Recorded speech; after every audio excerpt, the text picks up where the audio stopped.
monthly marketing mastermind meetup.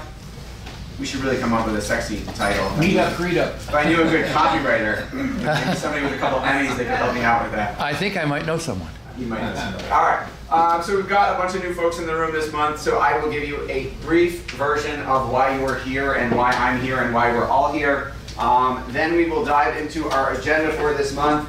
The first thing we do is what we call our profitability partners. That's where you get a short period of time to stand up, introduce yourself, who you are, what you do, and then you get to ask or answer one of the questions that we will supply you with. So it makes your life easier. Then we have a very awesome, amazing guest speaker, Bob Britton, who I will tell you about in just a couple minutes. And then if we're going to have time for at least one of these.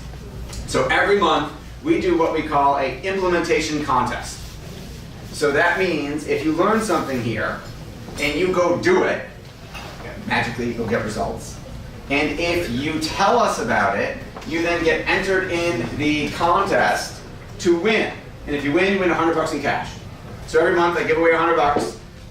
I don't vote, you guys vote on who you thought did the best job implementing. So that is a marketing lesson right there, because we are trying to reward the behavior we want to repeat. We want you to implement the stuff that you learn because it will actually work and you will make more money and you will come back, which is a good thing for everyone. Does that all make sense? That's our agenda.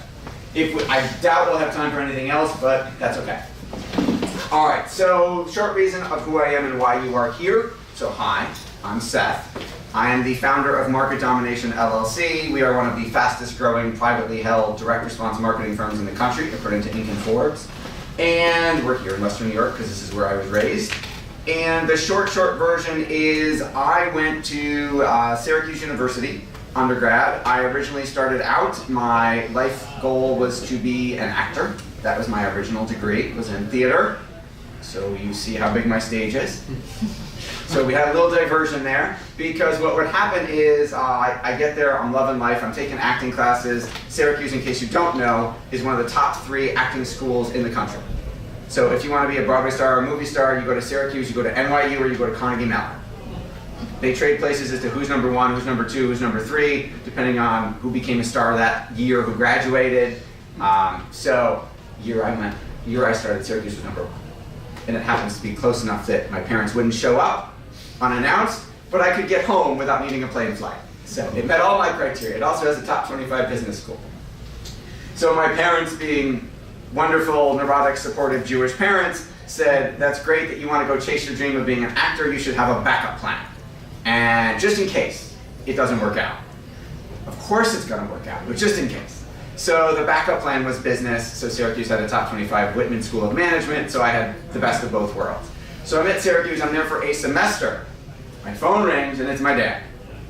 Sorry to tell you this, but I think you have to come home.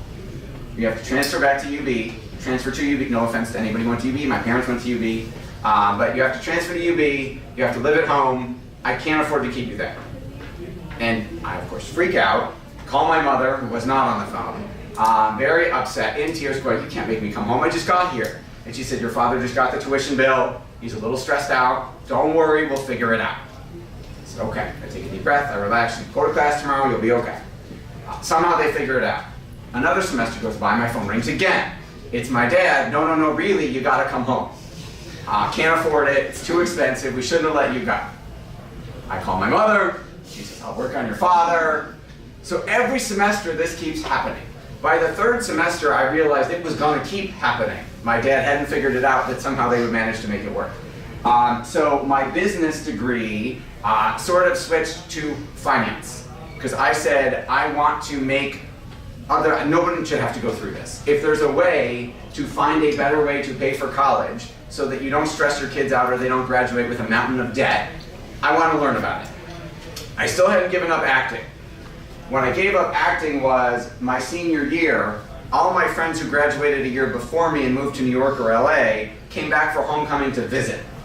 And everybody hung out and they were telling their stories of living in apartments about that big, with their stuff in storage, waiting tables, working temp jobs, trying to get their big break. And I said, oh, that's real. See, the concept of starving actor, starving artist in my head was this vague, ethereal concept that wouldn't apply to me. that wasn't gonna be me. But when I saw someone I was in classes with like 6 months ago going, I'm still living on ramen noodles. They said, no, that's supposed to end after college. I said, maybe I need a backup plan. Maybe backup plan is starting to sound like plan A. So I became a financial advisor, and to help people, help parents deal with the insane amount of money that it costs to go to college 20 years ago, which is worse now.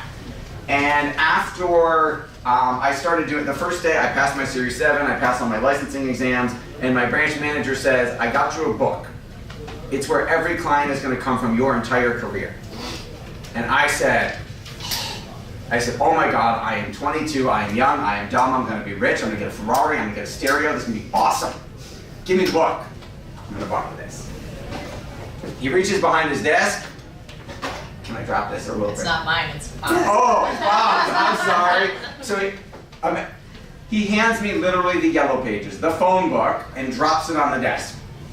I was going to make a thud noise, but I don't want to break your stuff. So if you don't know what a phone book is, you can Google it. Some of you are a little young. So hands me the phone book and says, they're all in there, Tiger, go get them. So I didn't know any better, so I followed the system, and I made 300 cold calls a day, interrupting strangers during dinner, asking for money.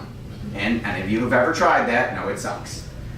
300 dials was supposed to equal 60 contacts, which was supposed to equal 15 people who would talk to me, that would let me send them information. 5 of those would turn into appointments, 3 would actually show up, and I was a rookie, so I would close 1. God, I still don't know. That's sad. Okay. So 300 dials was supposed to equal 1 client every day, and you could build a career that way. Which is true, it just sucks. So I said, there's got to be a better way. And my branch manager said, cold calling widows and orphans and selling them AT&T stock was good enough to build my business 20 years ago. It should still be good enough to build yours. And I said, there's this thing called the internet? Nope. Smile and die. Smile and die. So I started doing research on my own. I found the #1 highest paid direct response marketing consultant on the planet, a guy by the name of Dan Kennedy, who's written 22 best-selling books on the topic and gets paid millions and millions of dollars a year to write marketing campaigns for people. I bought every book he had written, borrowed the money from my parents to buy some of his courses because I was still broke because I was cold calling, and then a couple of years go by, I start implementing what I'm learning, I start making more money, I cold call less, and then I meet my wonderful wife and we get married, and I say, hey honey, I know that in the last 12 months we got married, we bought our first house, had our first baby, and oh by the way, you just quit your job to leave me to be a stay-at-home mom, so I'm the breadwinner, making cold calls mostly, but I want to go borrow more than this new mortgage to go hire this guy Dan. You can insert whatever profanity you want, you wouldn't be far off from what her response was. However, every day for 30 days in a row, I asked the same question. Her answers got more intense until day 31 when she said, I won't do the beeps, but she said, you better pray this works. And in 2 years of working with Dan, I went from the 6,699th ranked financial advisor at a Fortune 500 company, so there were 6,700 reps, I was one up from the bottom, to the top 30 in the country in 2 years, which is unheard of in financial services. So it worked really, really well. It got me written about in 3 best-selling books and a couple trade journals. So my phone started ringing with financial advisors saying, how do I be you when I grow up? I want to do that. And I said, Dan, what do I do? And he said, start a marketing company and do it for me. So I said, okay. So I let one guy hire me, and I gave him 1 marketing campaign and said, we'll test it in your city, and we'll see if it works for you, because you're not me and we might have different personalities, so maybe your town is different than Buffalo, but if it works here, it could honestly work anywhere. So we'll try it. And it worked, and it took off. So that was Market Domination LLC, which started 12 years ago. Wow. And it started as me and 1 client, and now we have an office building full of awesome people. I think we're, what are we, Tatum? 33 people now, somewhere around there. Serving thousands of people all literally around the planet. Along the way, I wrote 7 best-selling books. I've been in Inc. and Forbes. I co-host the Sharkpreneur podcast with Kevin Harrington from Shark Tank. And I've been nominated for Marketer of the Year 3 times in a row. So that's the the longer versions on YouTube. That's the short reason. So a number of years ago, so the Dan Kennedy organization has local chapters. This isn't one of them. This is unofficial. They have it where you can buy it like it's a franchise. And then you get to be certified in the Dan Kennedy official style of marketing, and you get resources you can give to people, and they give you content every month to do in the group, etc., etc. So there used to be one in Rochester. There wasn't one in Buffalo, and at the time, I didn't want to spend the money to buy it. So I started going to Rochester, and I would drive every month to the Rochester meeting. And I met some amazing people there, including our guest speaker. And what happened was I was asked to speak at that group a couple times. And then the guy who was running that group got into some hot water, basically ran the group into the ground, and Bob can correct me on the details if he wants to. He knows more about it than I do. And the Kennedy organization took his franchise away. I remember at one point they asked Bob if he wanted to buy it. They asked me if I wanted to buy it. Both of us had said no, but a bunch of the Rochester people said, why don't you start a group in Buffalo, we'll come to you. So I did. And for the first couple months, because this happened over the summer, they came to Buffalo and we had a group here. Then it started snowing, and they said, we're just going to stay home and have beers with Bob. So they stopped coming, but we had other people coming, so we just kept going. And that was many years ago. So that's the short version of who I am and why you're here. We teach all kinds of direct response marketing. The difference between direct response marketing and everything else on the planet is regular marketing is like branding. Let's get your name out there. We'll worry about how beautiful your logo looks. We'll worry about, are you a shark or a minnow? What is your brand? I stole that line from Bruce. What's your brand identity? Are you warm and fuzzy? Like all that kind of stuff. We don't do any of that. Our goal is sales. All we care about is trackable results. Are you generating leads, and are you converting them into sales? So if you want to worry about what color your letterhead should be, that's not our department. You could ask Kristen, but we don't talk about that here. Our goal here is to make you money. So every month we share the best of what's working for our clients so that you can copy it. That's something we call as a marketing concept called S&D, or swipe and deploy. So everything we share with you here, you can use. You can't use verbatim. You can't literally copy the exact same sales letter, for example, that someone else paid us a lot of money to write. But you can say that idea is really good. I'm going to do something really, really similar, and tweak some words, and you're good to go. We believe in ethical sharing. Does that all make sense? Everybody got it? Awesome. Any questions? Not yet. There will be. Okay. All right. So I mentioned that I went to the group in Rochester where I met Bob, and there is a marketing automation software that was created in sort of conjunction with the Planet Dan Kennedy marketing world called Infusionsoft. And Infusionsoft has a contest every year called the Ultimate Marketer.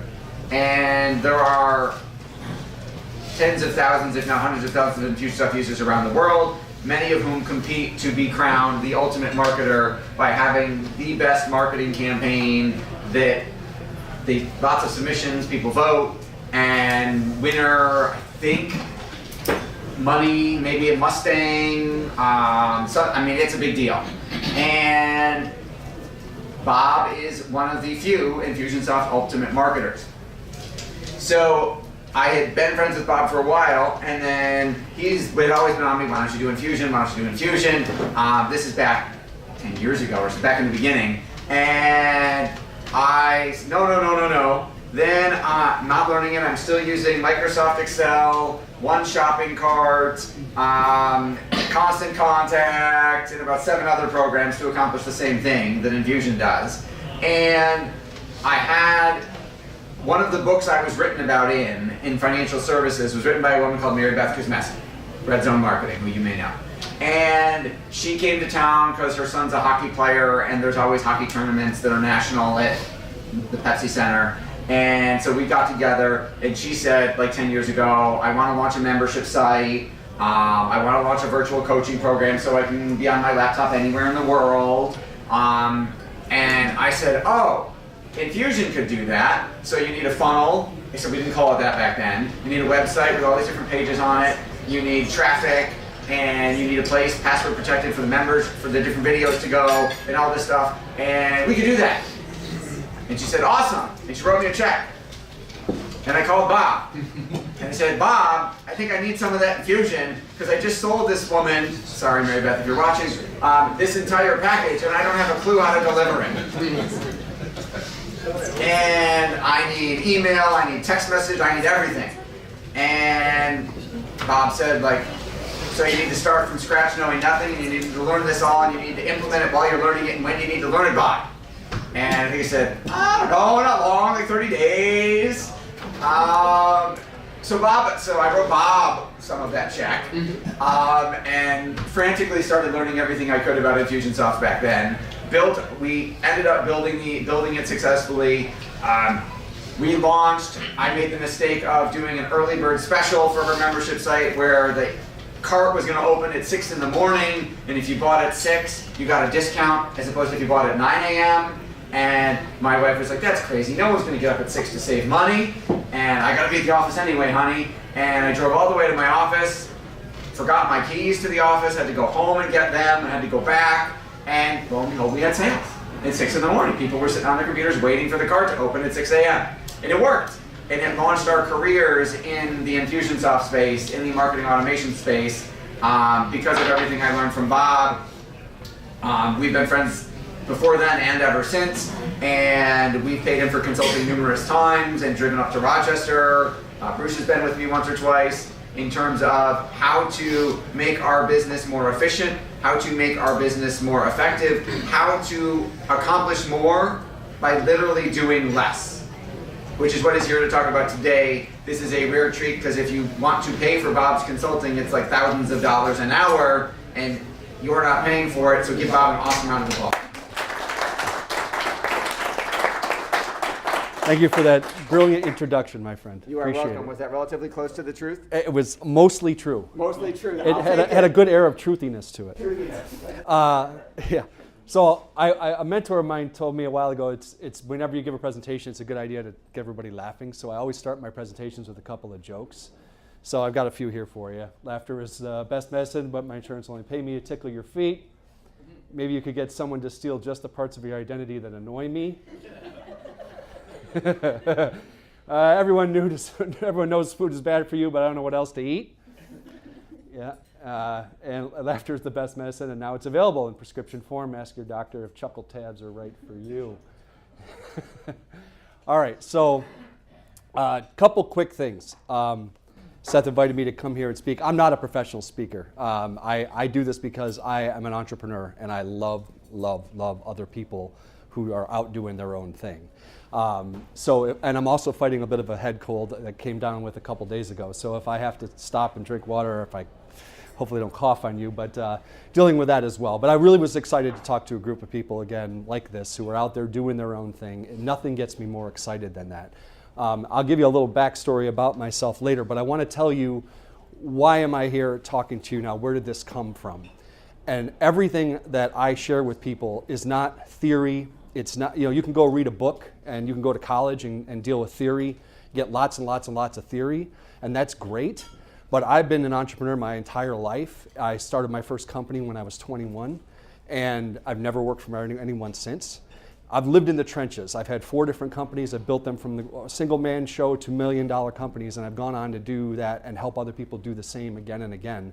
And I found that there's a tremendous amount of, let's call it distraction and BS out there, and I don't deal in that. I like to take and I look at all that stuff, I listen to it, I'll try to apply things that seem to make sense, but if they don't make sense, I discard them quickly. Or if they don't get me the result that I'm after very, very quickly, they're gone.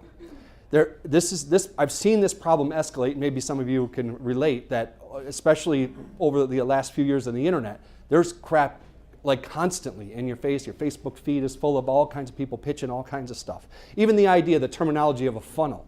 Everyone needs to have a sales funnel now. Bullshit. I never had a sales funnel. It's a 0-step funnel. Your phone rings, I sell you something. That was my funnel. I'm serious, and I was at a point, and I'll tell you the story later, like I got to a point where if that phone rang and I didn't make a sale, I wasn't going to eat, and I couldn't feed my kids.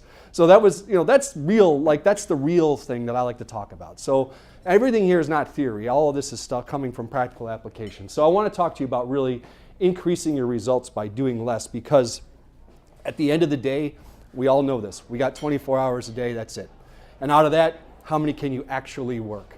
I mean, realistically, can you put in 12 hours a day, 7 days a week? No, no one can, because we have lives and we have children, we have other commitments. So the number of hours that we have to actually dedicate to our work is very fixed. And yet it is only those hours and what you do with them that makes all the difference in the world. Everything else is just all, theory and conjecture and talk and whatever. It's what you do on a day-to-day basis that makes the difference. Everyone agree to that? Right? It's very logical, right? So what's the goal? My goal when I started is I wanted a 7-figure business that practically ran itself. I would ask the same question of you. How many of you are here right now because you want a 7-figure business that practically runs itself? Everyone. Okay. With the exception of one. No, I'm not. He's just busy, not paying attention. I was picking on you. Has anyone here got a 7-figure business now that runs itself? Okay. I'm the only one with the hand up. All right. This has been my goal, and I would ask the next question is, if you have that as a goal and you want to get there, how long have you been at it? So everyone put your hands up, and then I'll ask you to put them down. Everyone's hands up. Everyone who said they wanted that. So how long have you been at it? If you've been at it for 6 months, put your hand down. If you've been at it a year, put your hand down. If you've been at it for more than a couple years, put your hand down. 10 years, 20 years, 30 years, still not there? All right, and those of you brave enough to still have your hand up after all that time, clearly there's something missing, right? Because this is going to be a little painful, but I'm going to tell you the truth, that it only takes 18 months to build a business from a one-man show to a multi-million-dollar business. I've done it time and time again, and I've helped many other people do it. I know she's shaking her head going, no freaking way. I know it sounds like bull, but I'm going to show you why it's true. My goal is by the end of this presentation today, you're going to see how that's true and how you can use it. I brought the handouts to give to you. I want to give you the very best of what I've done in the last few years to help you achieve that goal. And it's going to be by eliminating a lot of things that you might think are true. So this is, like I said, this is a professional training. I'm taking my 25 years in business, trying to boil it down in about an hour, give or take. So that's going to be a challenge, but we're going to move fast. Stop me if you have questions, because I'm going to cover a lot, okay? But I want to make sure that you don't leave here without a full understanding of what I'm talking about, because that defeats the purpose. So who am I? I'm the Business Growth Authority, online marketing expert. I've been a lifelong entrepreneur. I've had multiple different businesses. I have sold millions of dollars worth of stuff, both online and off. My company now is called Marketing Automation Group. Although Seth talked a lot about marketing and automation, yeah, I'm an expert at that. But I've also found that that's a distraction for people a lot from what actually makes them money. And so, yes, is it a great thing? Does everyone want to have a business that's automated? Absolutely. Is that where you need to start? No. It's a goal, but it's not the first thing you have to go with. So who am I talking to today? I really want to talk to people, and this is going to apply most to people who are doing about 6 figures a year right now. So if you're doing 100 grand a year or more, up to about 2 million, that you've been in business for at least a couple years. If you haven't been in business for a couple years, that's okay. You just have to work harder or move faster. And you got to have a strong desire to grow and enjoy a lot more free time. And I want to show you how it's absolutely possible to have a business doing millions, make a huge personal income, and at the same time have raving fan customers. That was a really important part in my business. I'm like, look, having a super successful business, making a lot of money, but burning all my customers and then them hating me as a result, that's not a good deal. I want the good deal, it's got to be win-win, right? Customers that just love doing business with you are happy to pay you lots of money, and you're doing really well yourself. That's a win-win situation, and every time I always try to aim for that. So I want to prove to you, like I said, any doubt that you can have a business that does millions at sale on autopilot, even if you're not tech savvy, if you've been trying to do this for years, you're in debt, doesn't matter, your business is in decline, or you've spent money on things that didn't work. How many here have spent a lot of money on things that didn't work, or any money? Oh, everyone. You'll notice my hand is up as well. In the last 10 years, I probably spent $150,000 to $200,000 on educational stuff for myself, going to trainings, boot camps, and all kinds of various stuff, and a tiny little fraction of that was actually worth the money. So I've got a couple things to hand out for, quite a few things to hand out for you today, but I also have a secret bonus at the end, which I'll tell you about. So a little bit more about me, just quick. I built my first $1 million business by the time I was 35. Sold to date hundreds of millions of dollars worth of stuff online, offline, face-to-face, nose-to-nose, toe-to-toe. I was in the auto business. I'll talk about that a little bit in a minute. But I didn't start there. In fact, I started working as a mechanic. I bought a shop that was in decline. Didn't realize, I was 20-something years old, didn't realize what I was signing when I signed this contract that was about that thick. And basically, I had signed my life away. I was $1 million in debt at age 22 to the previous owner for a business that was in decline. There were no employees. The equipment was all worn out. There was no customer records. They were all dusty boxes in their attic somewhere. And my lawyer let me sign this thing. Like, really? I actually paid him to let me sign this thing? But I could barely pay my bills. Obviously, I was frustrated and broke. I started to do some things right. I got plugged in with some people and a mentor who really helped me a lot, and things started to improve. I was still working 70 hours a week, still more month than money, still frustrated and tired, but I wasn't doing all of the work myself anymore. I had hired some people and things started to grow. But then my mentor said, listen, you got to stop working in your business and start working on it, right? You've all heard that phrase coined by Michael Gerber, right? And so I started to have things that really started to take place. I met some people who really helped me, and then they really taught me, and this is where I got plugged in with what Seth was saying about direct response marketing and understanding how to attract my ideal customer to my business and get them to happily pay me top dollar. Now, anyone in the automotive industry will tell you that is a competitive industry. Not as bad anymore because they're closing left and right, but it's still very, very competitive, and it's very difficult to charge premium dollars when no one wants to spend a dime on their car in the first place. Never in my entire 20-something years in auto repair did anyone come in and go, can't wait to spend money on my car today. I'd fall over dead. You probably would too, right? They're always saying, no, I'm not really ready for this. This is really a bad time. So that's a tough business to do well in. But I was able to take that, build it to a multi-million-dollar business, had several locations, and also freed myself from it. So you talked about being able to travel and do some different things. I spent 5 years while that company was on autopilot doing its thing, traveling the world, did all kinds of fun stuff. I went and raced a NASCAR around Charlotte Motor Speedway. I went scuba diving with my whole family. We got certified and went around Cancun for several weeks there. We took a month in Costa Rica and watched a volcano erupt. I've been able to do all of those things, and this is, I was invited as a keynote speaker and he was talking about Infusionsoft. This is their conference. I've spoke there many times. All of that happened by focusing in on a few things. And those are the things that I want to talk about. I don't tell you this stuff because I want to brag or whatever. I'm just telling you that this is like kind of humbling, actually. This actually happened. That was me. And because I started out, turning wrenches and fixing people's cars and having people yell at me because the car wasn't fixed right or fast enough, or that was where I got my start. So things have changed a lot. So I really kind of have this concept of what does it mean to have a business like that runs itself, where you can enjoy the benefits of your business and not be your business. And I kind of coined that into calling an automated entrepreneur. So that's my thing. If you want to become an automated entrepreneur and enjoy your business as it serves you, rather than you being a captive to it, there's a shift in thinking that has to take place in order for that to happen. And those are the things we're going to talk about today. What is it that propels you from doing all the work to driving the work? And there is a difference, a big difference.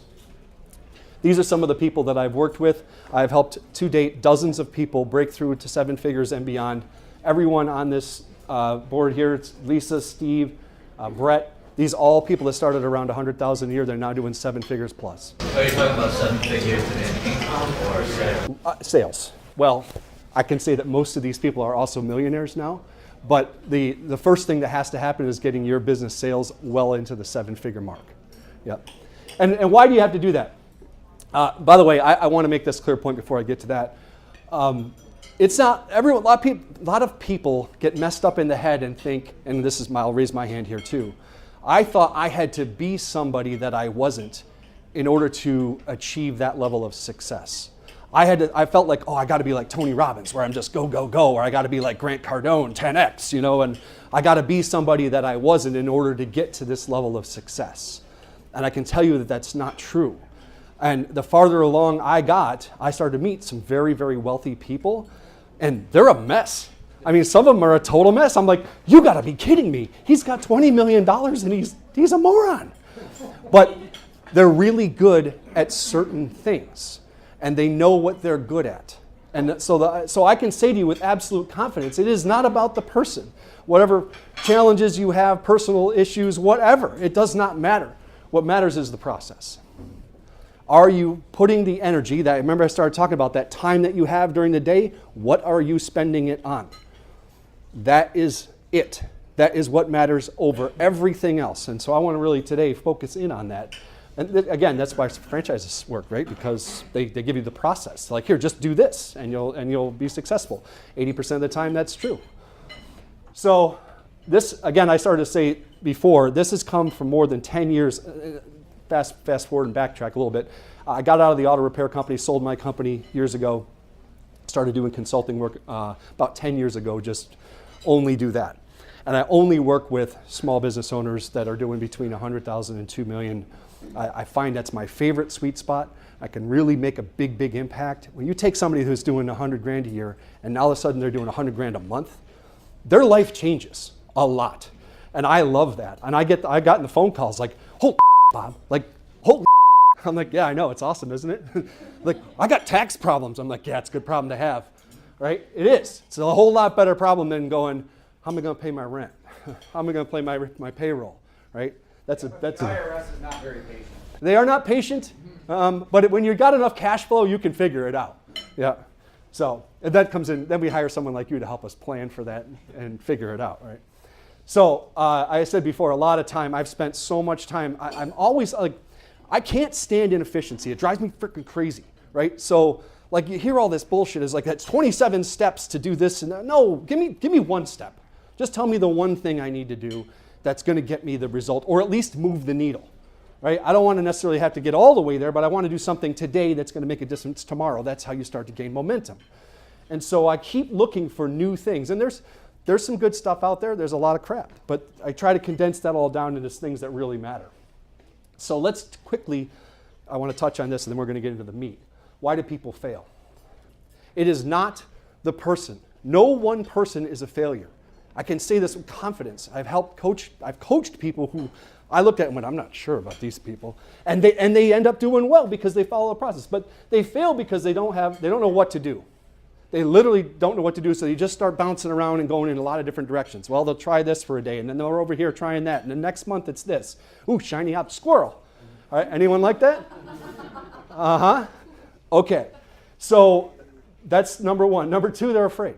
There is some hidden fear or thing holding them back. And I was driving here today for this thing I wanted to share with you. Like, I remember one of my clients, Lisa, who's now doing unbelievably well. She was a stay-at-home mom who started her business, was doing okay, doing about 6 figures when she started. She's doing well more than that per month now. But there was a point where we were kind of hugging, and she was just sobbing. She was so scared of the next step. And I remember that, and I'm like, oh my God, I'm like, she was so terrified, and I'm like, it's okay. It's gonna be okay.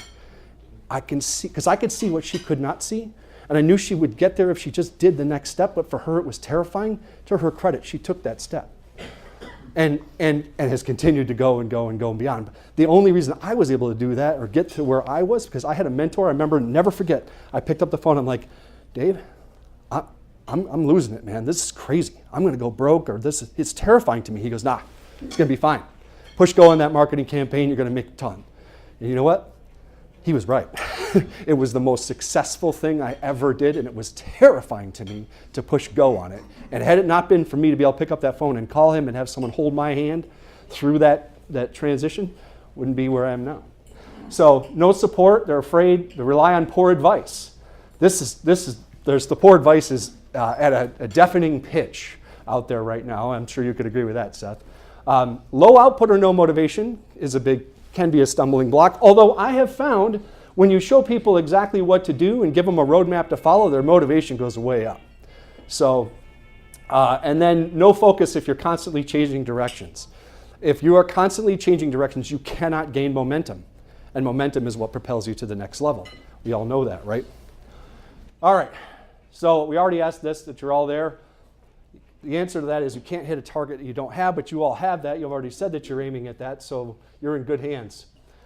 I want to touch quickly on why most courses fail. All of you raised your hand that you've invested in things that didn't work, probably bought maybe some online courses. I'm going to learn to do this or learn to do that.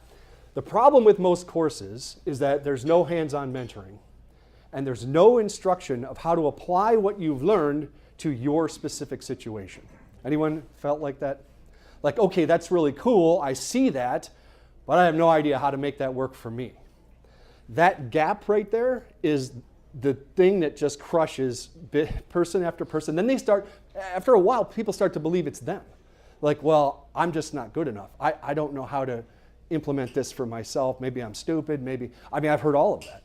I had a lady, one of my clients called me last week and she goes, well, Bob, I need to be on TV, newspaper, and radio, just like, Anthony, Tony Robbins, and I need to have this big thing. I'm like, no, you don't.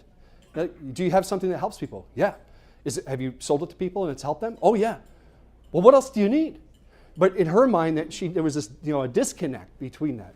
So the courses that are out there are, almost always designed to teach a specific skill or a tactic, right? A tactic, like how to do Facebook ads, how to build a website, how to market on Google. There's so many tactics, training things out there, but that only teaches you this little piece, and what you really need is an overall strategy. To grow really fast, you have got to have a clear, focused strategy that's going to get you there. So if you think about it, 88% of college students graduate, right? But 80% of new businesses fail within 5 years, and even fewer make it to the 7-figure level ever. And if we could go on, we could extrapolate those statistics to keep going down and the numbers that continue to stick around after that, right? Why is that? Why is that number true? Why do 88% of people graduate college? It's real simple. Because there's 4 things. They have motivation, they have clear direction, there's a syllabus, you know what courses you have to take, you got a motivation from your peers around you, but also your parents and whoever else, like you got to get it done. Maybe it's internal, it's like I really want this degree. You get sound advice from your professors and the teachers and the people that are part of that community, and you get support from your friends and family. All of those things are what make the difference. Does any of those say you need to know tactics? No. This is all the real world things that people don't want to talk about, but that actually make all the difference. Being around a group of people that are all going in the same direction, like you all are right here, makes all the difference in the world. You can lean over to somebody and be like, man, I had a really tough time with that. And they go, oh yeah, I dealt with that before. Here's how you fix it. And the answer is immediate, right? It keeps you moving forward. So I just want to touch base quickly on this. You need a 7-figure business. You really do. It is my wish that everyone gets to 7 figures, because when you get there, before you get there, you've got a glorified job. If you're the one doing the work, then you will always be the one doing the work, and you'll always be the one doing the work. And there is a cap on how much you can make. Now, even if you're a neurosurgeon making $10,000 per operation, how many operations can you do? There is a cap on what you can do when you are the bottleneck to your business, 100%. So you are your business at that level. You can't be away too long because the revenue stops, and you can't sell it. Because without you, there is no business, so there's no equity.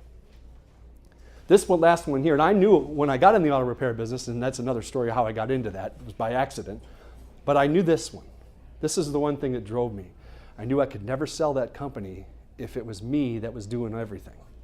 I'm like, that's not good, because now I got 10 years, 15 years, or whatever into building this thing. I got to build it so it runs without me.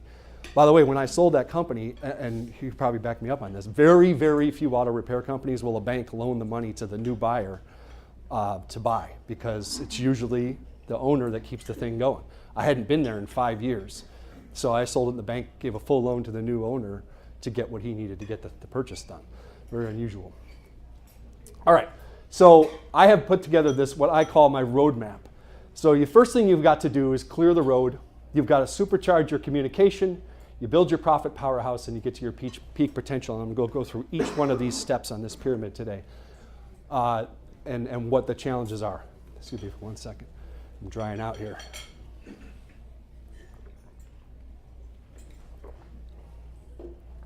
You guys all with me? I'm not going too fast here, am I? Yeah? Okay, all right. So I like to break things down to simple. Like I said before, let's keep it really simple and so we can focus on what matters. There are only 3 parts to your business. Any business ever. Everyone I've ever had, everyone I've ever worked with. There's leads, there's sales, there's fulfillment. Does anyone have a business that either doesn't have these 3 things or is missing something? Has something else? No, it's always this.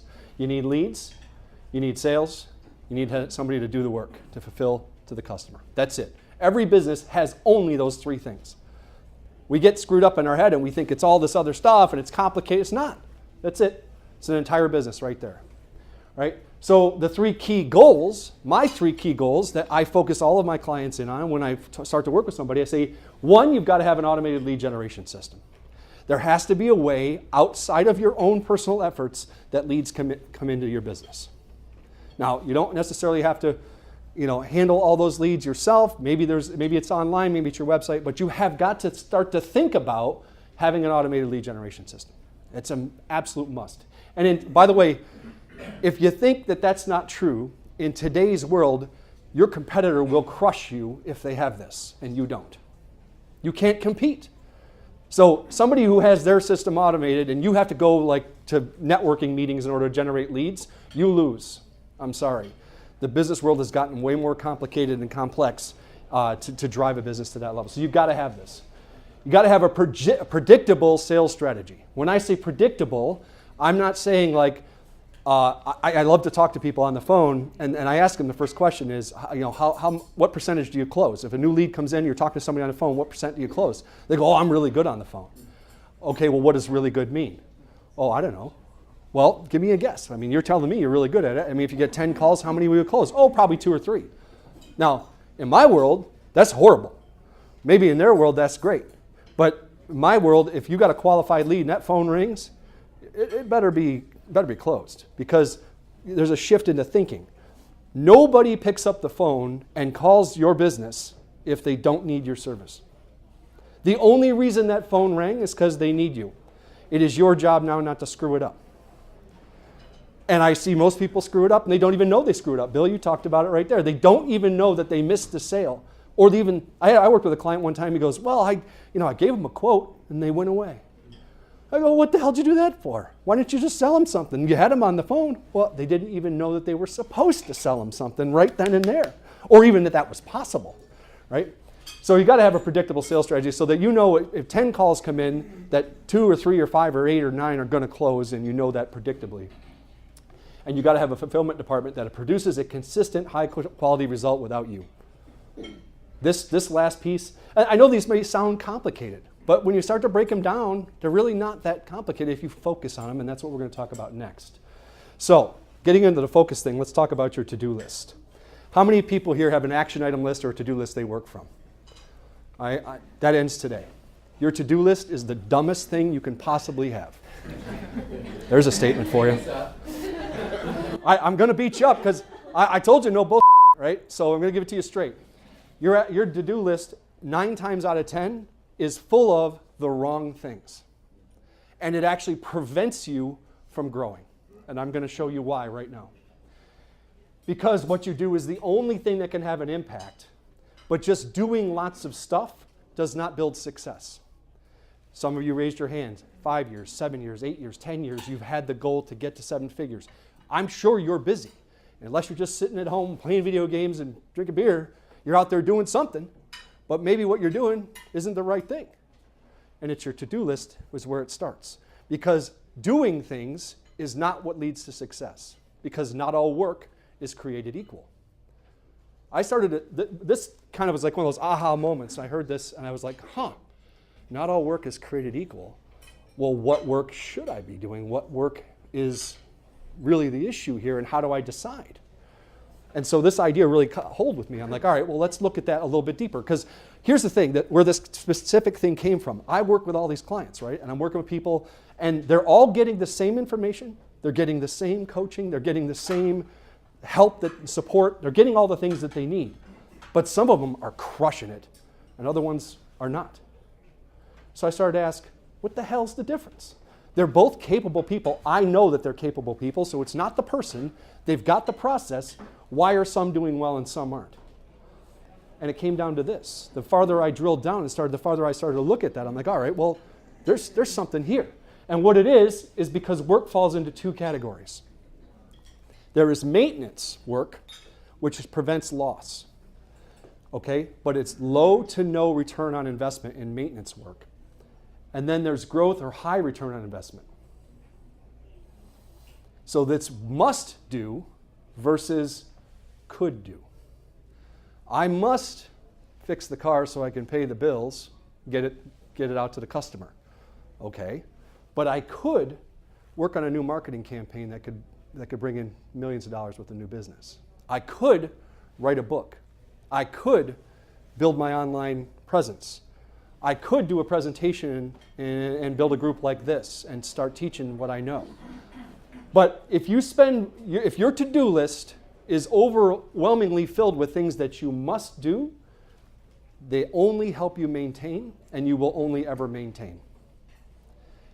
The key to this, and if you look at the to-do lists, if you will, of high net worth and high achieving people like Oprah and Tony Robbins and Elon Musk, they have a disproportionate number of growth things on their things that they're working on versus maintenance. They delegate this as quickly as humanly possible and focus mostly on the growth, the high return on energy. The ROE here, by the way, is return on energy. So anyone here got unlimited energy? Not me. So we all have a fixed finite amount. I like to think about it when I wake up in the morning, I got all the energy I'm going to have for that particular day. Some days is more than others, some days less, right? But that's all you get. You don't get any more. Where are you going to put that energy? The mental brain power, the physical stamina, where are you going to put it? Are you going to put it in maintenance, the things you did yesterday, or are you going to put it into high return on investment, potential?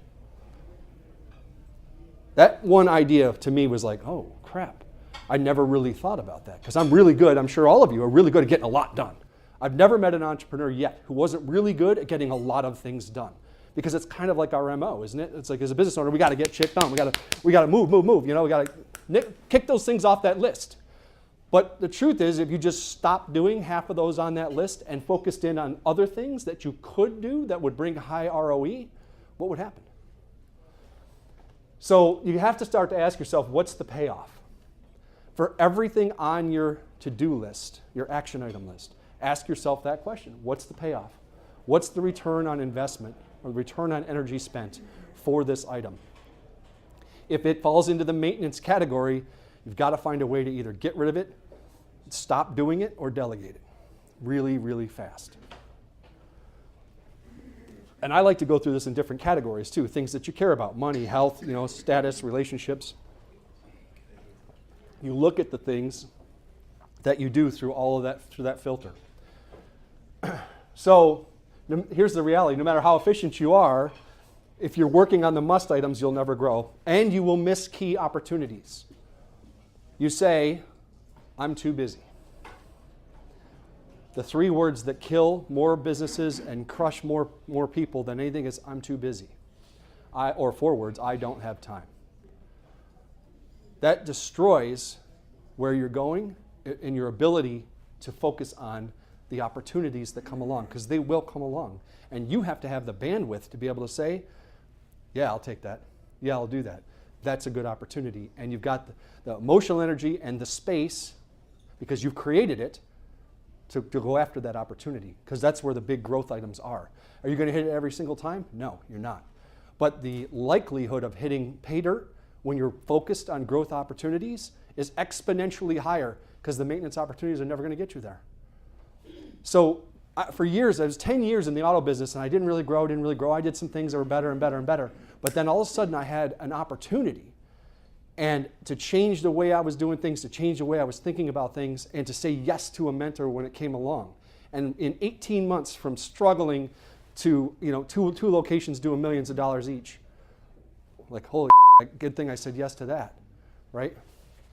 That makes all the difference. So my first gift to you is to how to figure out what should you work on. What should be on your list, and I hate the word should, by the way, because I don't like people shoulding on themselves. I should do this and I should do that. It just makes, more often than not, it makes people feel bad about themselves, and that's never really helpful, I found. But we do need to figure out where your biggest opportunities lie.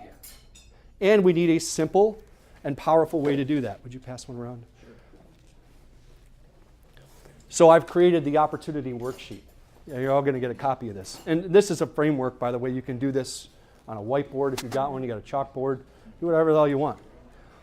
But let me walk you through the thought process here. So what you want to do in the first column here is list everything that you're currently doing and everything that you could do. This is where you let your brain go. You don't edit here. This is the opportunity to expand. What could I do? Could I do a podcast? Could I maybe do a radio commercial? Could I reach out to Seth and work with him? What could you do? You put all of those things down in column A. Let your brain go and work it. I hopefully got enough for everyone. I think we do. Okay. So that's step one, is to go through and do your opportunity analysis. We're looking for gold here. And the gold is there. I've never done this exercise with anyone who hasn't actually been sitting on gold and not seen it.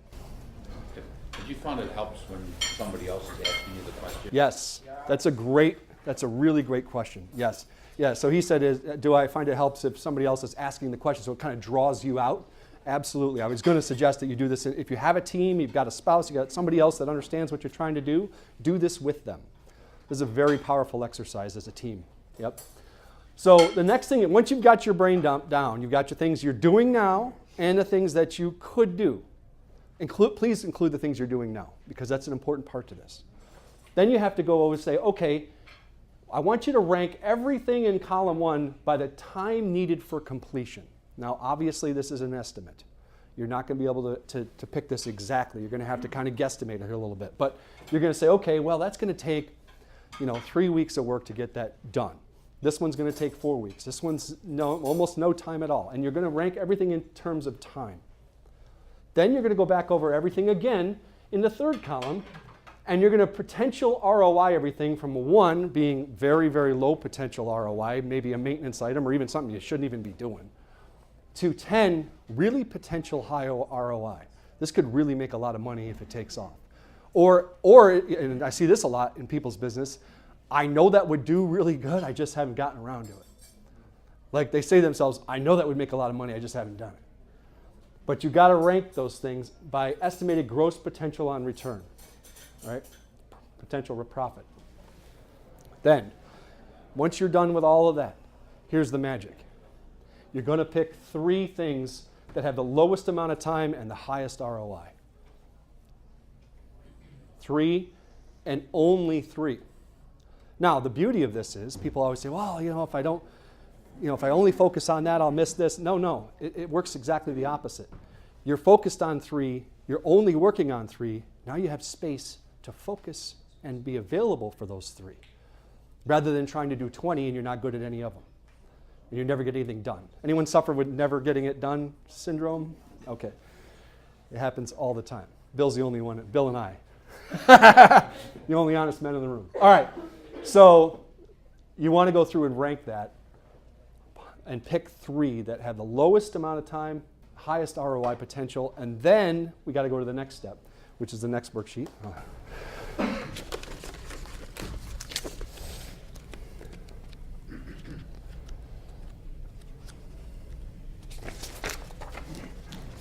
You guys liking this? Yeah. Please pass that around again. So then we have to do the focus exercise. Now you know what you could do, and you've got your potential ROI growth items clearly defined. Yeah, again, when you use the opportunity worksheet, you're going to gain clear direction. You're going to stop doing the things that will never lead to growth. But then I was going to tell a story about Lisa. I'm going to skip that for time's sake, but I'll touch on it again later. So next thing we got to do is focus, which is an acronym. Focus is an acronym. It's follow one course until successful. This is the thing. If I could say one thing that stops people in their tracks over everything else, this is it. They don't stay focused on the things that they started to do and they stop before they got the result they intended to get. And it's painful, and it happens, and I see it happen over and over again. When I work with a client, I'm like, they're like, oh, but wait, we could. No, we already did this. We started down this road, and we're not going to deviate until we're done. And this is where the rubber meets the road and the grit comes in. Because it's not sexy and it's not fun to keep doing the same thing and not getting the result that you really want. But that's what makes the difference. You keep going down that one path. If we go back to the beginning when we talked about lead flow, you don't have good lead flow, then you've got one job to do, and it probably is going to come up here on your list.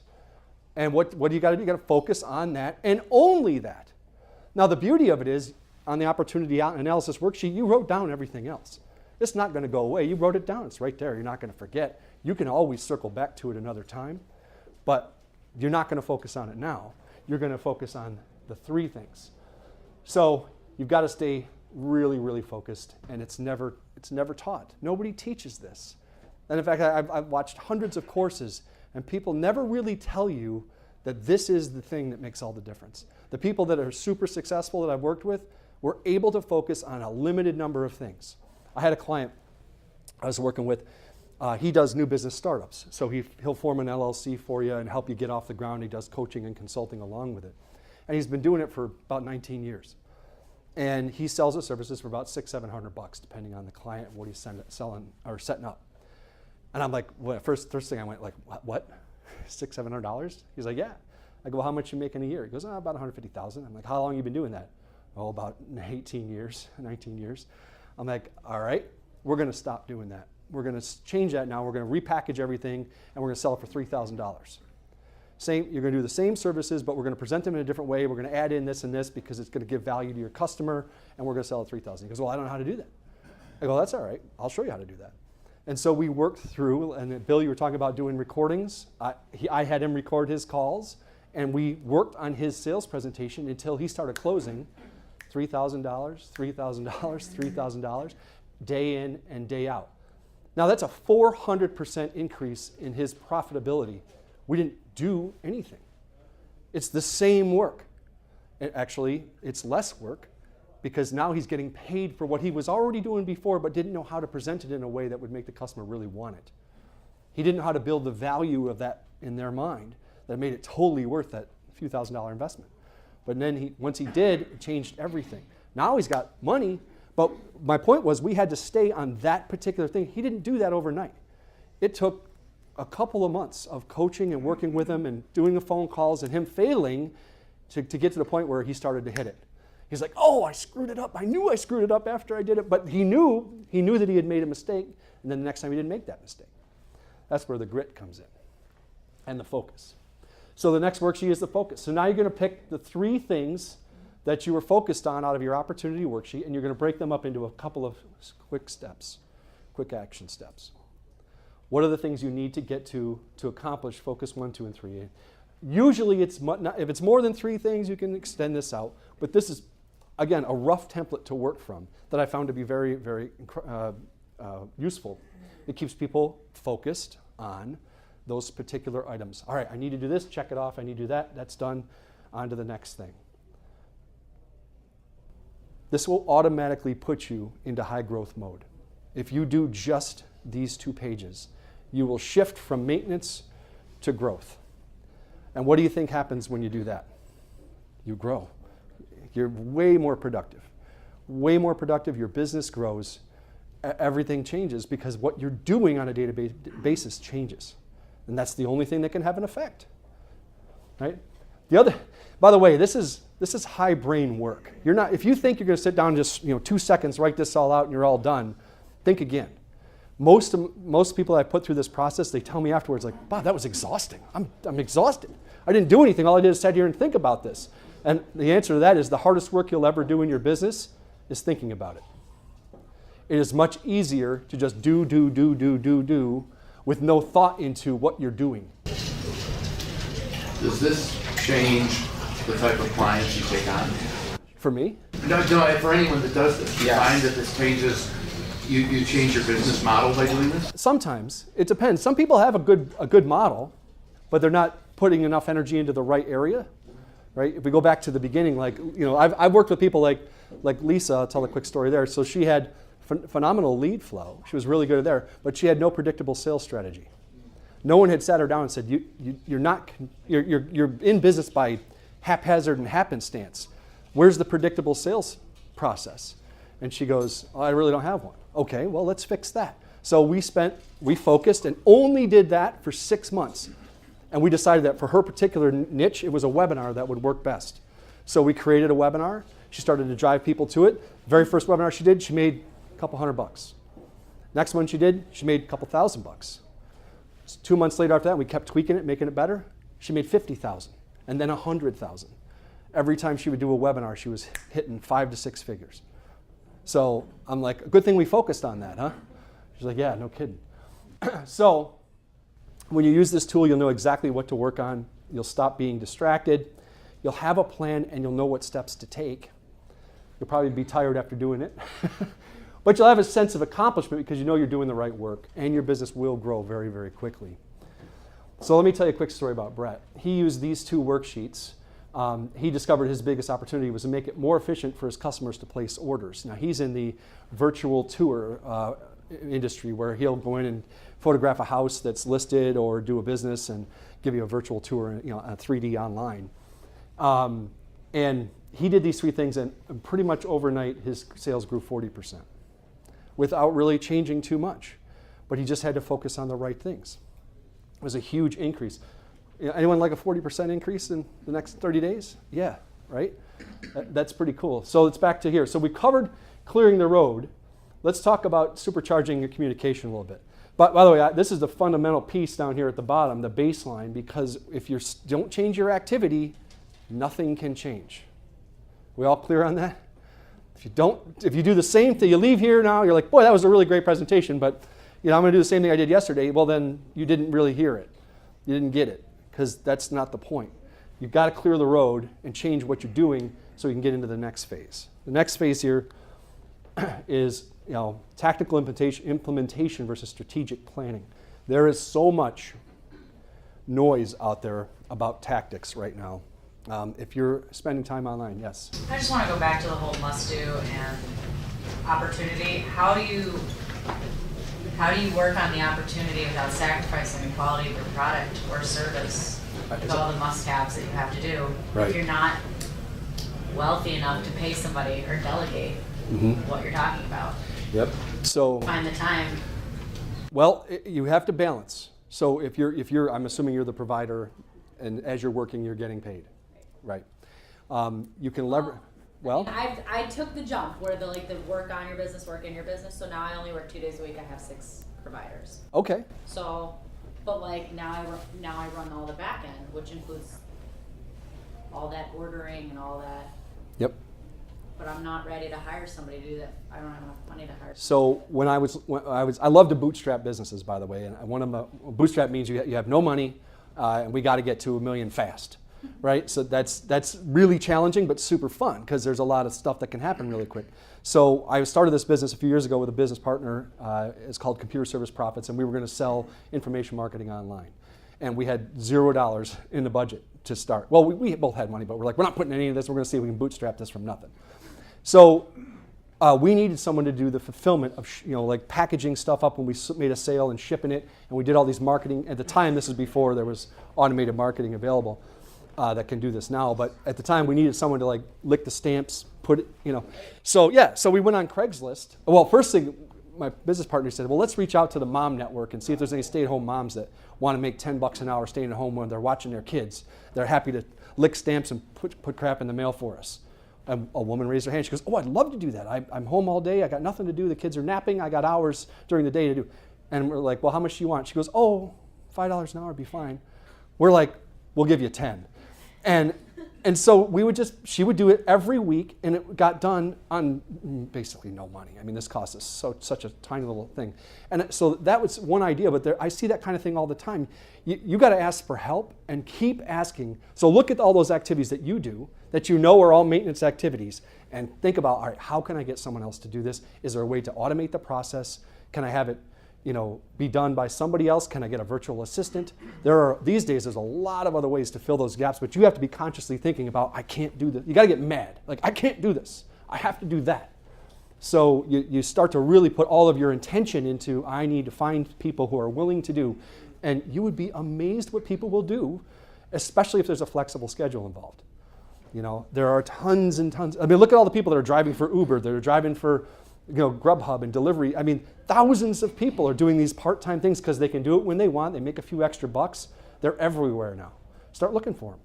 Get yourself, put it out in the mom network and say, whose stay-at-home mom needs, a little extra work to do, Give them a remote login if they need that too, so they can do some accounting work for you. Whatever, you just have to start to really think about how to get it off your plate. Yep. And the faster you do that, the bigger your results will get. Faster. Good question. So this is an important point. Tactics versus strategy. So every minute of every day, you're going to go into your Facebook feed. Everyone here on Facebook? Yeah. And how many of you have seen a million ads on your Facebook advertising, oh, it's time for a funnel this, or it's this, or write your own book, or blah, blah, blah. All of those things are tactics. They are not a strategy. And the key differentiation point here is that tactics are very sexy. And the marketers that are out there selling them are very, very good at making them sound like a solution. That Seth was talking about Infusionsoft, which I'm somewhat of a proponent of, not as much as I used to be. Their whole MO when they first came to the market was, oh, we're going to automate your business. Well, what they didn't realize, the truth is, it adds another layer of complexity on top of an already complicated system that people are really ill-prepared to deal with. So it wasn't a solution as it was pretty much a problem for most people who didn't have the technical ability to use it correctly. But the strategy is, let me give you an exact point of differentiation here. So a strategy is, we're going to go out and find people with a specific problem or a pain point, and we're going to do our very best to fix that problem, and then find more people to have that same problem. That's a strategy, and you go deep down that strategy. You don't vary from it. You just keep going farther. If you don't know who that person is, you find out who that person is. Where do they live? Where do they work? The people who are making the most money are very, very focused on one particular problem that they can fix, and they do just that. A tactic is, we're going to do Facebook ads to an automated webinar. That's a tactic. Do you see the difference? You can go down that one strategy for the rest of your life and make millions of dollars. The other one is just a tactic that can add to that, but if you don't have that clear strategy to begin with, it's just noise. It doesn't really bring it home. Okay? Does that make sense? Everyone with me on that? Yeah. So yeah, here's how to make good landing pages, how to write good hooks for your copy, how to set up. You can spend your entire life playing with these things and never make $1 million. I've watched it happen.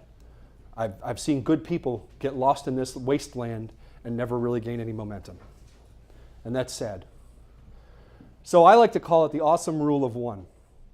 This is one of the most powerful things that I can teach you. So there's a couple of them. This one's a really big one. You want to supercharge your communications by actually saying less. Because what you say, you have one and only one objective or message. Now this goes, are you writing an email? Are you doing a post of some kind? Are you communicating to a customer? Are you talking to a vendor? You talk about one thing and only one thing in that email, in that point of communication. You'll also have to think ahead of time is, what is the one thing that we want them to do? You're my prospect. I want you to click on that link there and go buy his thing. There's one objective. Where I see people miss it constantly is they have multiple objectives that they're trying to accomplish with the same communication. And it confuses people, and in today's world, that gets you nowhere fast. So you want to stay really focused, one objective, one message, one thing to do. I ran a group like this for many, many years, about 9 years. And I thought, these are high-level entrepreneurs that I work with, very smart people. And we would have events around the country. We're always flying into different cities. And we rented these big $1 million mansions. It was a ton of fun. But anyway, I thought, well, logistically, we would send out one email and would have, here's the airport you need to fly into, here's I would have all the details in one email. Epic fail. Because nobody got to the bottom of the email where it said you need to bring this and this and this for this particular meeting, and gave them nope. And like, this only happened a few times. I'm like, I violated my own rule of one. Like, all right, we're going to edit all that. We'll send one email that says, here's where we're going. We'll send another one that says, here's what you need to bring. And the effectiveness went through the roof, right? So your email is about one thing. Your objective is to get them to do one thing, and you focus on being the best at one thing. This last piece right here is probably the most important one of all. You, as a business person, as an entrepreneur, need to focus on being the very best at one thing. This is the trap that business owners fall into. They think that by expanding the things that they do, they can make more money. But you dilute the thing that you do because now you're doing too many different things. You can be a lot more profitable when you do one thing really, really well. And you focus on that. So, along the lines of delivering great value, I've got another worksheet for you. This next strategy is about becoming a market of one. So along the lines of the rule of one and doing one thing really, really well, I like to call this creating your uniqueness. If you are not unique in today's business world, you are a commodity. And what do commodities get paid? Crap. They get paid what everyone else gets paid. If you're not seen as being special, unique, or different, are you? Nope. If you're not perceived as being special or different or unique in some way, are you? No. Perception is reality. Perception is reality. So if your customer or the person you're selling to doesn't think that you're special or unique in some way, you are not. And therefore you cannot charge premium prices. You can't get paid more than the marketplace will bear.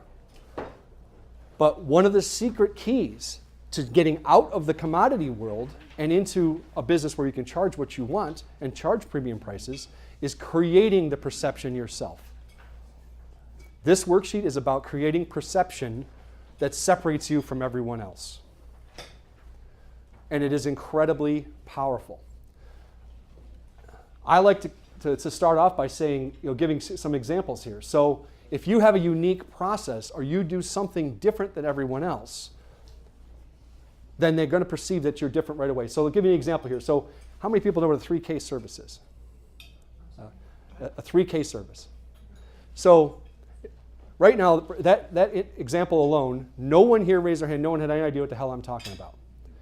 But if I said, oh, I'm going to get an oil change, how much is an oil change? $35. How much is an oil change? Well, you got a BMW? Okay. Mercedes is $100. But you have a preconceived idea in your head as to what the price point of that is. But if I'm selling 3K services, which by the way have a tremendous more value than just an oil change, then I can charge whatever the heck I want. As long as I can give you the value proposition to go along with it. As long as you look at that and go, well, yeah, that's great. I get all that, But the name alone, the fact that it's different than something you already have a preconceived idea of, changes everything. So if you're in the coaching and consulting business and you say, well, I'm just a coach and a consultant. Some people who maybe have hired a coach or a consultant before have had a preconceived idea of what that would cost, what that should cost, or about what it should cost. By changing what you do and giving it a unique name, it completely disrupts the playing field.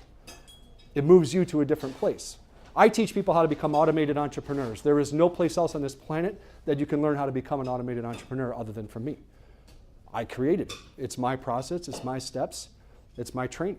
It's unique to me and it has a unique name, and each step that I put people through is also unique. On purpose. So, if you wanted to go to Starbucks, it's not a coffee house. You'll notice that they don't even call it small, medium, and large. They all have unique names for that. Another example, Lisa that I was talking about before, one of my clients. She's not a resume writer. That's what she started out as. Now she's an interview solution. She provides interview solutions. Because does anyone actually want a resume? No. What's the resume do? It's an interview. What are all the competitors are out there doing? By the way, her price point is between $3,000 and $8,000 to do a resume. And she gets it every single day, no problem. Her competition, and there's thousands of them online, $200-300 all day long. And she has raving fans. Because why? When she's charging that kind of money, how much effort do you think she can put in and do a really, really good job? All day. or maybe a whole team of people working on it. She actually has a team of people that work on each resume. It goes through several review processes. What you get is worth every penny. What do you get for $300? Do they even have any experience? Some college kid that says, I can do that. Right. Big difference. Well, where's the value? Is that I would say that that's a ripoff. That $300 is not worth it. So this worksheet is about, again, you want to talk about a group activity? Here's a great one for a group activity. Brainstorm about what benefits people get from working with you. The benefit of working with you, not the thing that you do. What's the benefit of it? Then create steps and milestones and your own unique naming process for what you do. Bill, you're no longer in sales or sales training because there's a million sales trainers. You notice that Grant Cardone's got that whole 10X thing now? Why does he do that? Because he's trying to get away from just being a sales trainer. He's trying to bring it into something different.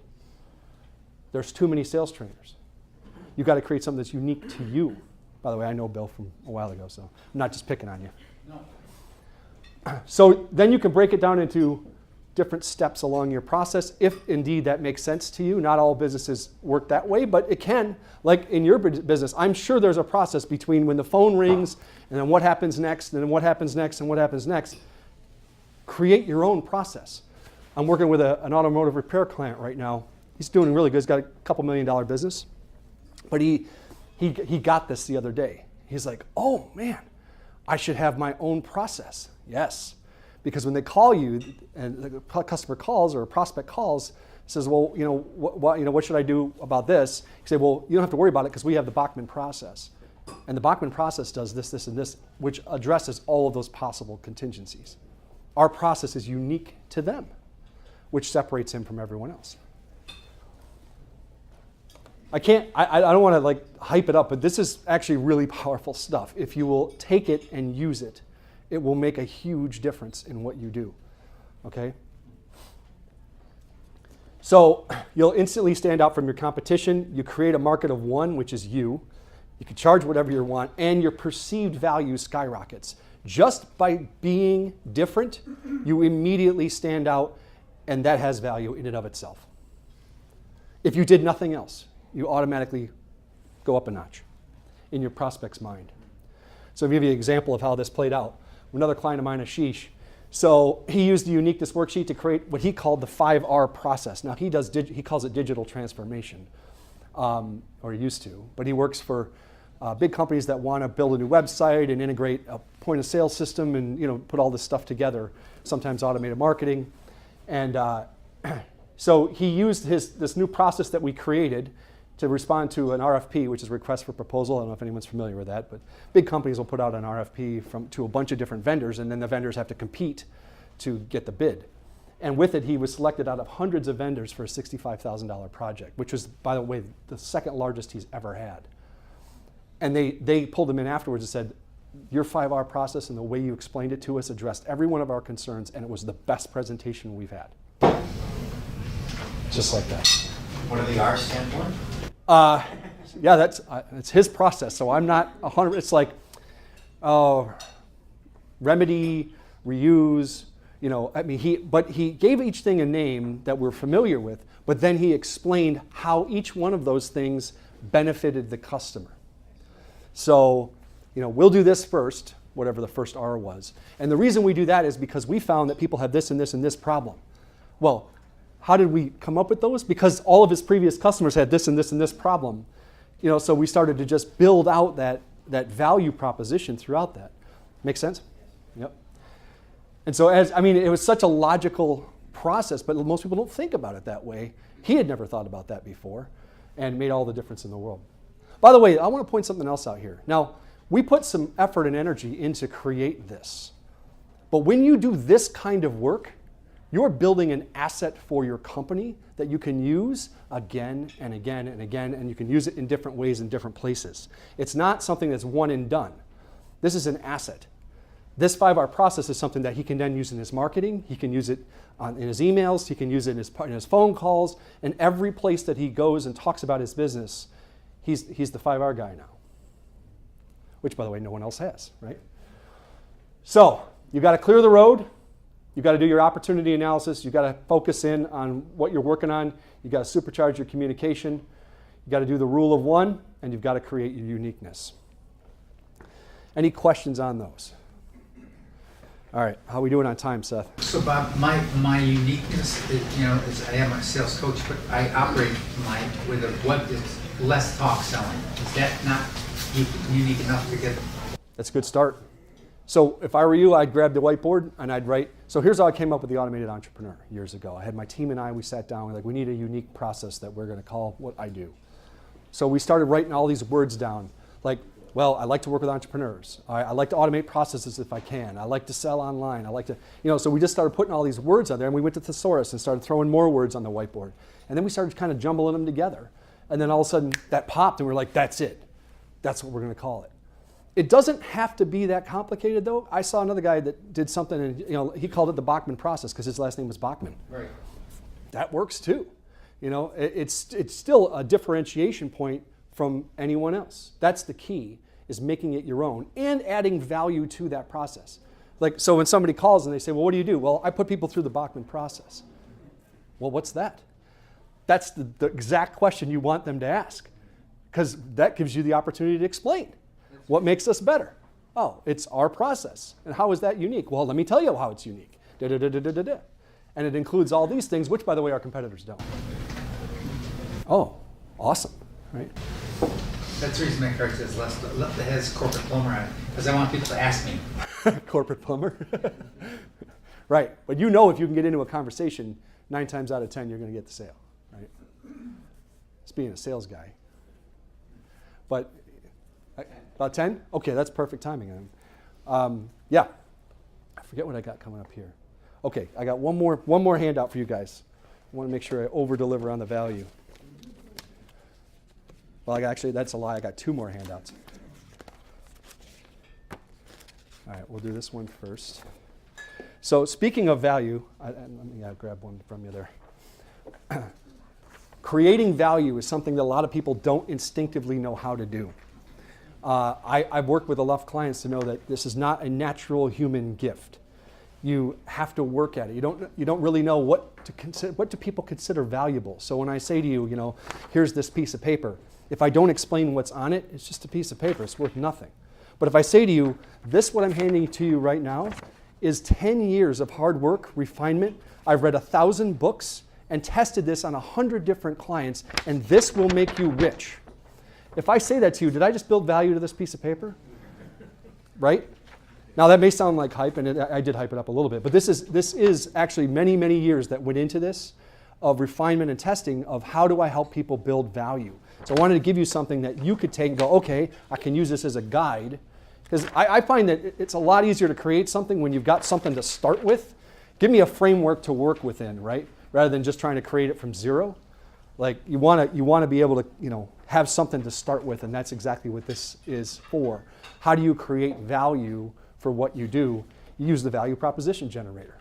So you go over there and you say, okay, well, we have business drivers. By the way, I love this list of business drivers, but in my book, there are only 2 things business owner cares about. Any business owner. Making money and saving money. Does anyone care about anything other than that? Not really. So I like to keep it in that context, although there's many others that are listed here. So it's a driver, it's movement, it's metrics. You can come up with some very good value propositions for what you do by incorporating these 3 things into the statements that you make. I'll give you one other thing. When I was building my auto repair company, I wanted to stand out, I wanted to be different, I wanted to be unique. But I didn't really know how to do that. I didn't really know at that time, well, what would make it unique? What would anyone care about? So I did a survey. I put it out to thousands of customers and as an email, and I got back, this is way back when email wasn't even that big. I got back I asked 2 questions.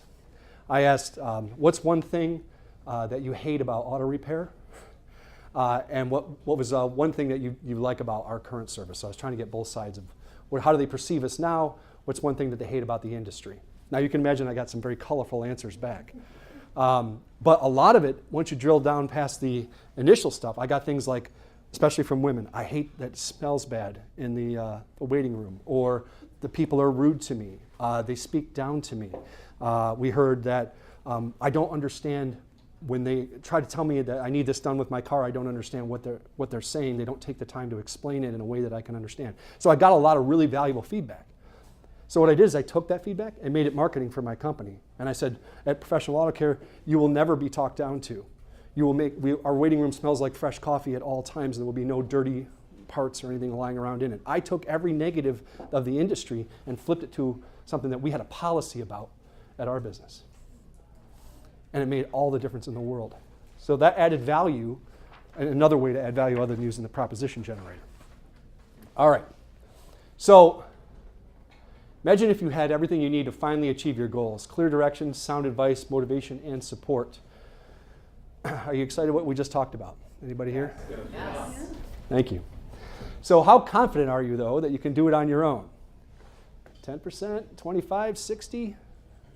A lot of people, when I ask this question, they're always like, I'm not sure I can execute on what you just taught me. So how confident would you be if I personally walked you through the entire process, right? So what I'd like to do now is just offer you an opportunity that I don't always do, but because you're with Seth's group here, would you pass that around? I would offer you the opportunity to get on the phone with me and do a business strategy call. I do a couple things different with this. If you decide to go sign up for a call, the next thing that's going to happen is you're going to be taken to a questionnaire. It's going to ask you some about your business. I want to know that you're a good fit for me, that I'm a good fit for you. So those questions are going to help determine that. Then on the next page, you're going to get a one-page, I don't have a copy of it here, but a one-page business assessment. Now, I would encourage you, even if you don't want to talk to me, like I don't like that guy, that's fine. Go take the business assessment, sign up, and just cancel the call. Just email me later and say, I'm not going to do the call. Take the business assessment. This one-page assessment I spent years and years developing. Just the exercise of you going through and filling out the metrics on this page and downloading this assessment will give you such a crystal clear view of your business and the giant holes and gaps in it that it's worth the process in and of itself. Now, I'm happy to do the call with you even if we're not a good fit, because I love talking to entrepreneurs. I love helping people. It's so much fun for me. I love getting those phone calls that are like, a phone call at 3 a.m, holy Bob, you're like, yes, those are good calls, right? Text messages blowing up my phone, that's the good stuff. That's why I get up in the morning. That's why I come to Buffalo when I'm sick and not feeling great and talk to people like yourselves, because it's awesome and fun. And that's why I love working with this guy, because he's crazy like I am. We do all kinds of crazy stuff and always trying new things, developing new ideas. But I encourage you to give me a call or sign up for a call with me, and we'll see if we can help you smash through any of those barriers that have been holding you back. Is most of your coaching virtual, like? 100% virtual. Okay. Yep. So it's nothing Nope. physical one-on-one? Nope. Nose to nose? Okay. No, well, it's nose to nose, but my computer to yours. Yeah, I do everything virtually because I have clients around the world. So I years ago I do like in-person meetings, but that's a different thing for a different market. But this here really is more about to find out, if I can help you, I don't hold anything back. I mean, I'm trying to give you great value here today. I have a lot more. There's 4 or 5 sheets that I've handed out to you guys. I have 72 that are part of my process that I put people through that is designed to do exactly what I talked about at the beginning. You don't have to fill them all out at once. No, we go through them little by little. Yeah, you gotta put a few breadcrumbs out for the birds. Yes. All right. Can we get a hand for Bob, please? Thanks, Seth. Thank you. All right, that was freaking awesome. That's a technical marketing term. I don't know about you, but I got pages of notes, and more importantly, I got some ahas. So if it's okay with you, I'm going to share with you some of the stuff I got. I don't know if it relates to any of you. I don't know if you can be inspired by it. This is kind of dirty laundry, I guess. So I spent the first 10 years of our firm becoming a better and better marketer. I went to marketing conferences. I read not 8 million, but I read a lot of marketing books. Everything, most of them are now in, because Bruce's new office has many bookshelves in it. Well, we haven't even gotten to the storage units yet, so your office is about to get more full. Oh, great. So anyway, I spent all my time becoming a better and better marketer. And it worked, and we got clients, and they got results. But the better I got, the bigger we got. At one point, we made a mess. I made the mess. It's all me. Because we kept getting more business, because I kept getting better at marketing, but I forgot I didn't know anything about running a business. I was a marketer. I could make the phone ring, I could make the credit card swipe, but I was not a fulfillment expert. I was not a systems expert. And I would go, someone would say, hey, I want to do a launch with you and promote your stuff. And I'd be like, yes. And I'd be like, we're going to have to fulfill on that. That's going to cause me more and more headaches. I want the money, but I don't want the money. I don't know if any of you have ever been in that position of crap. How do I deliver? So the last couple of years, I've spent learning, becoming a systems guy, becoming a project management. How do we deliver? What are the steps in our process? One of our services now has more, but originally had like 42 steps in it, and they were all in my head. And I literally would tell each employee every day what to do about each client, and I did not remember where every client was in the process. I didn't remember who I told what to. I wasn't tracking it at all. And we ended up with fires to put out and pissed off clients because I was trying to do it all internally and didn't realize there was a better way. So the last couple of years has been all about building better fulfillment systems so every client is happy every time. You know, can any one of you in here, can you all go home and right now make a better tasting, healthier hamburger than McDonald's? Yes. What does McDonald's have that you don't? They have a much better hamburger marketing and distribution system. No one will ever beat them at that. Sorry, I wish they would, but nobody's ever going to beat that. We can all make better burgers, we can all make better food, but you're never going to catch up with their $1 trillion system. I see what you did there. Catch up. You liked that. Kevin was the only one who caught it, or who said he caught it. All right, so I've been focused on systems. So Bob talked about you need 3 things. You need leads, you need sales, you need fulfillment. I have been focused for like the last year or two of getting myself out of a lot of fulfillment. I shouldn't be doing the work. I'm the CEO. Now, there are some clients that I can't help myself, and I can't stop myself from doing it myself. And I got to work on that, but not till you've made your money. So I have hired people and built out software systems to get me out of that, and I've been focused on getting me out of the fulfillment so I can just focus on growing the company. The giant aha I had listening to Bob, and every time I give Bob money, magic things happen, so I should give you more money. There's my sales pitch. Number 2, what I realized was, even if we get me out of the way, which was like so, like thanks to Tayton, like we're so close, like hopefully days from getting me out of fulfillment of 2 of our main services related to our books, that I realized there's still a bottleneck. The bottleneck's going to be, we need to get everybody out. And you're like, what happened? What? Jamie's looking at me like I'm crazy. If no one's there, who's going to do the work? No, what I mean is, so for example, if we get me out, that's awesome, and I can grow the company because I'm not worried about doing stuff. I'm on my could do's, not my should do's, right? Did I say that right? I'm not shooting all over myself. But we're still bottlenecked because if we're doing our process where we interview you and write your autobiography, we're capped by how many Bruce can do at one time. If we're producing books and podcasts, we're tapped out by the number of covers Kristen can do and the number of podcast art she can generate every single week for every single show. So I not only need to use the software program and all the steps Tayton and I and our wonderful team have built together to clone myself, we need to clone everybody else. That's where the system used to be on our podcast and the book service where the account rep would do all of the physical labor. So they would do the research to find the people. They would make the phone calls to schedule the guests. They would edit the interview transcription. They literally did every single thing. And I couldn't figure out why we'd hire account reps, they'd be all excited, and a couple months in, they'd all quit. And I realized the person whose personality type is, I want to do research on Google at 3 a.m. in my pajamas and build you an Excel spreadsheet, is not the same personality type as the guy who wants to get on the phone and convince someone why they should be on a podcast. And that guy isn't the guy who's got the same personality type as the English major who just wants to edit books. They're completely different people. And I was putting round pegs in square holes every time I hired someone because I'm really good at selling, and I would get them all excited, and whatever they didn't resonate with, I would gloss over. Oh, you don't like making phone calls? It's really easy. It's not selling at all. It's no problem. But, oh, you're going to love the research. Or you're going to love the transcriptions. It's easy. It's not writing War and Peace. It's an interview. Don't worry about the other stuff. And then they would quit because of the other stuff, whatever their other stuff was. So we recently changed it and made it 5 different positions. We hire one person who only does research. That's what she loves. That's all she's going to do. We hire one person who's the English major who wants to edit, and that's all they do. We hire sales guys who are telemarketers who are used to calling people on the phone and trying to convince them. And in this case, their job becomes easier because they're not selling anything. They're not asking for money. They're just trying to book a guest on a show. And we went and found people who are already bookers for other shows and are stealing them away to work on ours.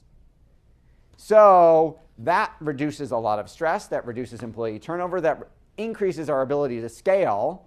And then if we put the right person running it and we all get out of the way, we can grow a heck of a lot more, a heck of a lot faster, and not kill ourselves in the process.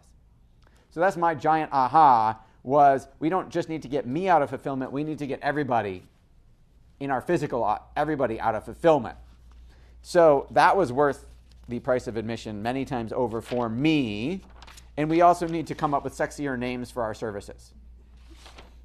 Fab and Pib aren't sex. Those are the initials. It's financial advisor book or podcast into book. It's not what we tell them they're buying. The webinar titles, automated sales process, does have a sexier title, but we don't have a sexy title for the product itself. Which, blinding flash of the obvious, you need someone else from out of town. The expert's always out of town. You need someone to come in from out of town to tell you you already know, to get you to realize, oh my God, I didn't do that for myself, but I tell my clients that all day long. I hope you're getting massaged, as opposed to just rubbing other people. Okay, so that's what I got out of that. Anybody want to comment on any of that before we switch topics? I wish I would have heard about this when I had my clothing company, because my problem was I didn't get out of my own way like you had said. And I watched how fast the business grew. I went from, literally selling out of my trunk to shipping to Egypt, to shipping to Japan. And, I had, opportunity upon opportunity, but my problem was I didn't have the trust in anybody to bring them on for fulfillment, bring them on to consult with my designers. I was my own middleman. I did all of the, all the marketing. I did everything on my own, and within 15 months, I watched my business from the ground level go to my ceiling, and I ended up having to sell everything because I didn't. Can I take a guess, an educated guess that ceiling was about $350,000 a year in sales? It wasn't quite that big because I was literally the only person. I didn't even hire my designers. I outsourced my design work, and then I outsourced my print work because I didn't want to take that step to make that extra money to bring them into the company itself. You know what I mean? So it was my design concept with this designer, my print concept with this print shop, and it became. I asked that because I have hundreds of different niches, entrepreneurs I've worked with, and everything. And usually a solopreneur, they get to about $300,000 to $350,000 a year, and they're working super hard. Right. But it was uncanny to me that I thought, well, that's true in this industry, but it won't be true in that. But it is. Everyone I talk to almost universally hits this cap of how much revenue they can generate. It was around there. It was within the 15 months before I decided to fold everything. Yep. I was right around $200,000. And usually at that point you're working so hard that you start to ask questions like, oh my God, is this worth it? It was to a point, but it was my baby. And it's like, do you trust, a stranger that you just interviewed for an hour to hold your baby while you go do something else? No, you don't. You don't. Care.com. I think we run Trust into but that verify. business owner. Yeah, absolutely. That's why I run the front desk. yes, because who's gonna close the sale better than the owner who cares about the business? And that's how I And found why it. do I wanna hire some 16-year-old girl who has no idea what she's doing? And that's how I felt with every facet of my business, and I knew that I was my own worst enemy. And this is like that too late in the game. It's never too late. Look who's sitting next to you. So Kate, it's Kate, is it? Karen. Never too late. You could start another one. That's interesting, but I would say to you, why would you even think about hiring a 16-year-old to do that job? I would hire a seasoned sales professional and pay him commission and let them sell as much as they could. And it costs you $0 to hire somebody on commission. $0. And there's tons of people out there that are phenomenally skilled, happy to do that work, and selling a great service that maybe you would even, give them a bonus about they get some free massages if they hit various. Oh, so let me just tell you, for those of you who haven't been there, to Destination Massage on Main Street, you absolutely have to go. So if you've ever gotten a massage, forget it. You've never, okay, well then you can't forget it. So I've been to, I am a huge fan of massages in general. I have been to numerous spas and massage places in Western New York. Karen's is the only, like you literally feel like you're going somewhere else. Like tiki room, like you feel like I sent my wife, who's also a spa aficionado, and she's like, oh my God, I felt like I was on vacation on a tropical island. And it's not just the room itself. I'm sold. Okay, so there you go. So don't call it massage, call it vacation therapy. Well, what I wrote, that's one. I also wrote down 2 for you. I wrote down 2 at the time while you were talking. I wrote down your staycation destination and take your staycation at Destination Massage. Did you write anything for us? I'm getting you.